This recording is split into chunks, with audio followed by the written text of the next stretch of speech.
Hello മക്കളെ, ശ്രുതി ടീച്ചറാണ്. ഇന്ന് ടീച്ചർ മക്കളുടെ മുന്നിൽ വന്നിരിക്കുന്നത് അഡ്വാൻസ് ആയിട്ട് കുറച്ച് കാര്യങ്ങൾ പറഞ്ഞു തരാനാട്ടോ. എന്താണെന്നല്ലേ? ജൂലൈ 5 ബഷീർ ദിനമാണ്. അറിയാമോ? ചിലപ്പോ സ്കൂളിൽ നിന്നൊക്കെ ടീച്ചേഴ്സ് പറഞ്ഞു തുടങ്ങിയിട്ടുണ്ടാവും, ഇനി അടുത്തത് ജൂലൈ 5 ബഷീർ ദിനമാണ് വരാൻ പോകുന്നത്, അതിന് ക്വിസ് കോമ്പറ്റീഷൻ ഉണ്ടാവും, നിങ്ങൾ അതിനു വേണ്ടി പ്രിപ്പയർ ചെയ്യണം എന്നൊക്കെ പറഞ്ഞിട്ടുണ്ടാവും അല്ലെ. അതുപോലെ കഥാപാത്ര ആവിഷ്കാരം, അങ്ങനെ പല കാര്യങ്ങളും നമുക്ക് ചെയ്യാനുണ്ടാവും. അപ്പൊ ബഷീർ ദിനത്തിന് വേണ്ടിയിട്ട് നിങ്ങളെ മുൻകൂട്ടി ഒന്ന് ഒരുക്കാന്ന് വിചാരിച്ചിട്ടാണ് ടീച്ചർ ഇന്ന് വന്നിരിക്കുന്നത്. അപ്പോ ഇനിയുള്ള കാര്യങ്ങളൊക്കെ നിങ്ങൾ അറിയണമെങ്കിൽ എന്ത് ചെയ്യണം? സൈലത്തിന്റെ യൂട്യൂബ് ചാനൽ സബ്സ്ക്രൈബ് ചെയ്യണം അല്ലെ. സുഹൃത്തുക്കൾക്കെല്ലാം അയച്ചു കൊടുക്കണ്ടേ, ഷെയർ ചെയ്യണ്ടേ? അങ്ങനെ ചെയ്താൽ എന്ത് ചെയ്യാ? ടീച്ചർ അപ്ഡേറ്റ് ആയിട്ട് കാര്യങ്ങള് നിങ്ങൾ അറിയിച്ചുകൊണ്ടിരിക്കും.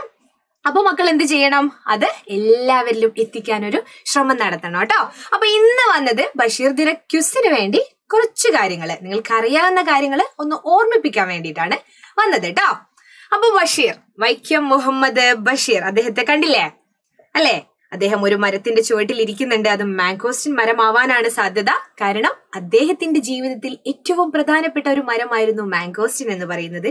ആ ചാരുകസേര, അടുത്തെന്താ? പാട്ട് കേൾക്കാൻ ഒരു ഗ്രാമഫോൺ അല്ലേ? ഇതാണ് അദ്ദേഹത്തിന്റെ ഒരു ചിത്രം എന്ന് പറയുന്നത്. മലയാളത്തിന്റെ സ്വന്തം ബേപ്പൂർ സുൽത്താൻ, മലയാളത്തിന്റെ സ്വന്തം ബേപ്പൂർ സുൽത്താൻ എന്നാണ് അദ്ദേഹം, ബേപ്പൂർ സുൽത്താൻ എന്നാണ് അദ്ദേഹത്തെ നമ്മൾ വിശേഷിപ്പിക്കുന്നത് അല്ലെ. പിന്നെ ഒന്നും ഇമ്മിണി വലിയ ഒന്നും 2 എന്ന് ഉത്തരം പറയേണ്ടതിന് പകരം ബഷീർ എന്തായിരുന്നു പറഞ്ഞത്? ഒന്നും ഇമ്മിണി വലിയ 1 എന്നായിരുന്നു പറഞ്ഞത് അല്ലെ. അദ്ദേഹത്തിന്റെ ബാല്യകാല സഖി എന്ന ഒരു കൃതിയിലാണ് അങ്ങനെ ഒരു പ്രയോഗം അദ്ദേഹം നടത്തിയത്. ആ വീഡിയോ ഒക്കെ ആയിട്ട്, ആ കണ്ടന്റും കാര്യങ്ങളൊക്കെ ആയിട്ട് ടീച്ചർ എന്ത് ചെയ്യും? വരുന്ന വീഡിയോകളിലൊക്കെ പറഞ്ഞു തരാം. ഒത്തിരി കാര്യങ്ങളുണ്ട് നമുക്ക് പഠിക്കാൻ വേണ്ടിയിട്ട് ബഷീറിനെ പറ്റിയിട്ട്. അത്രയും മനോഹരമായ രചനകൾ കൊണ്ട് നമ്മളെ ചിരിപ്പിക്കുകയും ചിന്തിപ്പിക്കുകയും ഒക്കെ ചെയ്ത എഴുത്തുകാരനാണ് അല്ലേ. പിന്നെ അതുപോലെ വെളിച്ചത്തിന് എന്ത് വെളിച്ചം, അങ്ങനെയൊക്കെ പ്രയോഗിക്കാൻ ആർക്ക് മാത്രമേ കഴിയൂ? വൈക്കം മുഹമ്മദ് ബഷീറിന് മാത്രമേ കഴിയുകയുള്ളൂ. അദ്ദേഹം എഴുതിയത് തന്റെ ജീവിതം ആണ് എന്നതാണ് മറ്റൊരു പ്രത്യേകത. അപ്പൊ ടീച്ചർ നേരിട്ട് ചോദ്യത്തിലേക്ക് കിടക്കട്ടെ. ബഷീർ ദിന ക്വിസിന് വേണ്ട ചോദ്യങ്ങളാണ്. ബേപ്പൂർ സുൽത്താൻ എന്നറിയപ്പെടുന്നത് ആരാണ്? വൈക്കം മുഹമ്മദ് ബഷീറാണ് ബേപ്പൂർ സുൽത്താൻ. ബഷീറിന്റെ ജന്മസ്ഥലമായ വൈക്കം തലയോലപ്പറമ്പ് ഏത് ജില്ലയിലാണ്? വൈക്കത്തുള്ള തലയോലപ്പറമ്പ്, അത് വൈക്കം ഏത് ജില്ലയിലാണ് എന്നാണ് ചോദിക്കുന്നത്. കോട്ടയം ജില്ലയിലാണ് കേട്ടോ മക്കളെ. കോട്ടയം ജില്ലയിലാണ് അദ്ദേഹം ജനിച്ചത്. അങ്ങനെയാണ് വൈക്കം മുഹമ്മദ് ബഷീർ എന്ന പേര് വന്നത് അല്ലെ. എന്നാൽ പിന്നീട് അദ്ദേഹം ബേപ്പൂർ സുൽത്താനായി എങ്ങനെ മാറി? ബേപ്പൂർ എന്ന സ്ഥലം എവിടെയാണ്? കോഴിക്കോടാണ് അല്ലേ. ബേപ്പൂർ എന്ന സ്ഥലം ഏത് ജില്ലയിലാണ്? കോഴിക്കോടാണ് അല്ലെ. അദ്ദേഹം ജനിച്ചത് കോട്ടയത്താണെങ്കിലും പിന്നീട് അദ്ദേഹം വിവാഹശേഷം തന്റെ ഭാര്യയുടെ നാടായ കോഴിക്കോട് ബേപ്പൂരിലേക്ക് താമസം മാറി. പിന്നീട് അദ്ദേഹം ബേപ്പൂർ സുൽത്താൻ എന്ന പേരിൽ അറിയപ്പെട്ടു തുടങ്ങി.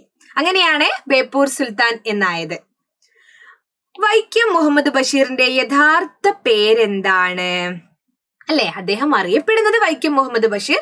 പക്ഷെ അദ്ദേഹത്തെ വീട്ടിൽ അച്ഛനും അമ്മയും ബാപ്പയും ഉമ്മയും ഒക്കെ വിളിച്ചൊരു പേരുണ്ടാവും അല്ലെ. അത് കൊച്ചു മുഹമ്മദ് എന്നായിരുന്നു. കൊച്ചു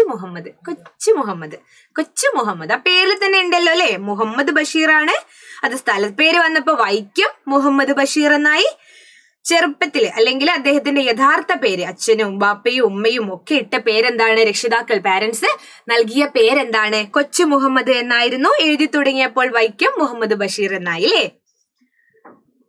അടുത്ത ചോദ്യം, പെണ്ണുങ്ങളുടെ ബുദ്ധി അല്ലെ എന്ന പേരിലും പ്രശസ്തി നേടിയ അല്ലെങ്കിൽ പ്രശസ്തമായ കൃതി ഏതാണ്? വൈക്കം മുഹമ്മദ് ബഷീറിന്റെ ഏത് കൃതിയാണ് പെണ്ണുങ്ങളുടെ ബുദ്ധി എന്ന പേരിലും അറിയപ്പെട്ടത് എന്നാണ് ചോദ്യം. അത് മറ്റൊന്നുമല്ല, പാത്തുമ്മയുടെ ആടാണ്. മക്കൾക്ക് എല്ലാവർക്കും അറിയാമല്ലോ, പാത്തുമ്മ, സുബൈദ, അങ്ങനെ ഒരുപാട് സ്ത്രീ ജനങ്ങൾ അതിൽ കഥാപാത്രങ്ങളായിട്ട് കടന്നു വരുന്നുണ്ട്. അതുകൊണ്ട് തന്നെ പെണ്ണുങ്ങളുടെ ഒരു ബുദ്ധി അതിൽ പ്രവർത്തിക്കുന്നുണ്ടായിരുന്നു. അദ്ദേഹത്തിന്റെ ജീവിത കഥയാണ് അല്ലെ. അദ്ദേഹത്തിന്റെ സഹോദരിമാരൊക്കെയാണ് അതിൽ കേന്ദ്ര കഥാപാത്രങ്ങളായിട്ട് വരുന്നത്. അപ്പൊ പെണ്ണുങ്ങളുടെ ബുദ്ധി എന്ന പേരിലും അറിയപ്പെടുന്ന കൃതി പാത്തുമ്മയുടെ ആട്. എല്ലാരും വായിക്കണം കേട്ടോ, വളരെ രസകരമായ ഒരു കഥയാണ്. മറ്റൊരു പ്രത്യേകത താഴെ ടീച്ചർ പറയാൻ പോവാണ്. ആട്. ആട് കേന്ദ്ര കഥാപാത്രമായി വരുന്ന കൃതി ഏതാണ്? ആരുടെ കൃതിയാണ് ചോദിക്കുന്നത്? വൈക്കം മുഹമ്മദ് ബഷീറിന്റെ കൃതി ഏതാണ് എന്നാണ് ചോദിക്കുന്നത്. അതും പാത്തുമ്മയുടെ ആട് തന്നെയാണ്. എന്നത് മക്കള് ഓർത്തിരിക്കണം. ഈ ആട് ബഷീറിന്റെ പുസ്തകങ്ങളൊക്കെ തിന്നുന്നുണ്ട് കേട്ടോ. വിശപ്പ് സഹിക്കാൻ പറ്റാഞ്ഞിട്ട് പുസ്തകം വരെ തിന്നിട്ടുണ്ട് ആട്. അപ്പൊ മക്കൾ എന്ത് ചെയ്യണം? പാത്തുമ്മയുടെ ആട് എന്ന കഥ സംഘടിപ്പിച്ച് വായിക്കണം കേട്ടോ. മൂക്ക് കഥാപാത്രമായി വരുന്ന ബഷീർ കൃതി ഏതാണ്? ഒരാളുടെ മൂക്ക് ഇങ്ങനെ വളർന്ന് വന്ന് അദ്ദേഹം നാട് മുഴുവൻ അറിയപ്പെടുന്ന ഒരു കഥയാണ് വിശ്വവിഖ്യാതമായ മൂക്ക്. അപ്പൊ മൂക്ക് കഥാപാത്രമായി വരുന്ന ബഷീർ കൃതി ഏതാണ് മക്കളെ? വിശ്വവിഖ്യാതമായ മൂക്ക്. ഏതാണ്? വിശ്വവിഖ്യാതമായ മൂക്ക്.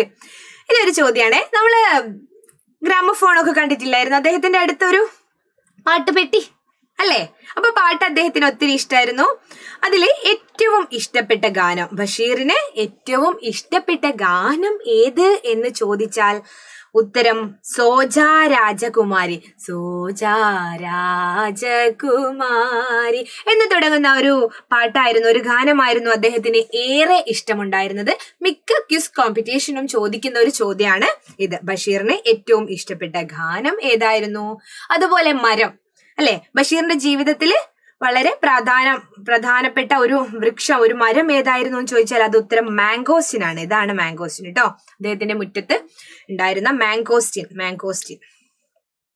ഗാനം സോജാ രാജകുമാരി എന്ന ഗാനമായിരുന്നു അദ്ദേഹത്തിന് ഏറ്റവും ഇഷ്ടമുണ്ടായിരുന്നത് കേട്ടോ.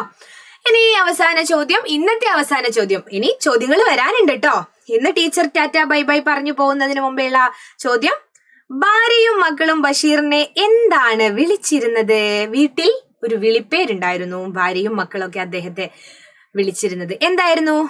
അതാണ് നേരത്തെ ടീച്ചർ ടാറ്റ ബൈ ബൈ എന്നൊക്കെ പറഞ്ഞത്. ടാറ്റ എന്നാണ് അദ്ദേഹത്തെ ഭാര്യയും മക്കളും വിളിച്ചിരുന്നത്. അപ്പൊ മക്കൾക്ക് ഇത് ചോദ്യമായിട്ട് വന്നാൽ എന്ത് ചെയ്യാന്നറിയോ? മക്കൾക്ക് ഓർമ്മ വരും, ടീച്ചർ ടാറ്റ പറഞ്ഞു പോകുന്നതിന് മുമ്പ് പറഞ്ഞ ചോദ്യം ഇതായിരുന്നല്ലോ, അപ്പൊ അതിന്റെ ഉത്തരം ടാറ്റയായിരുന്നു എന്ന് ഓർമ്മിച്ചാൽ മതി കേട്ടോ. അപ്പൊ മക്കളും ഭാര്യയും അദ്ദേഹത്തെ വിളിച്ചിരുന്നത് ടാറ്റ എന്നായിരുന്നു. അത് മറന്നു പോകരുത്. ഭാര്യയും മക്കളും ബഷീറിനെ എന്താണ് വിളിച്ചത്? ടാറ്റ. അപ്പൊ ടീച്ചർ ഇന്നത്തെ ചോദ്യങ്ങൾ ഇവിടെ അവസാനിപ്പിക്കുകയാണ്. ഒത്തിരി ചോദ്യങ്ങളും അതിന്റെ ഉത്തരവുമായിട്ട് വരും വീഡിയോസിലൊക്കെ വരുന്നതായിരിക്കും. അപ്പൊ എന്ത് ചെയ്യണം മക്കൾ? വെയിറ്റ് ചെയ്യണം. ഈ ചാനൽ സബ്സ്ക്രൈബ് ചെയ്യണം. ഫ്രണ്ട്സിനെല്ലാം, എല്ലാ സുഹൃത്തുക്കൾക്കും ഷെയർ ചെയ്യണം കേട്ടോ. അപ്പൊ ബഷീർ ദിനവുമായി ബന്ധപ്പെട്ട ചോദ്യങ്ങളും ഉത്തരങ്ങളും മാത്രമല്ല, കഥാപാത്ര ആവിഷ്കാരം അതെങ്ങനെ ചെയ്യാം, അതുപോലെ ബഷീർ ദിനം, അദ്ദേഹത്തെ കുറിച്ച് കുറിപ്പ് തയ്യാറാക്കുക തുടങ്ങിയ കാര്യങ്ങളൊക്കെ ചെയ്യാനാവും. അതിനൊക്കെ സഹായകരമാവുന്ന വീഡിയോസുമായിട്ട് ടീച്ചർ വരുന്നതായിരിക്കും. അടുത്ത ക്ലാസ്സിൽ കാണാം. ടാറ്റാ.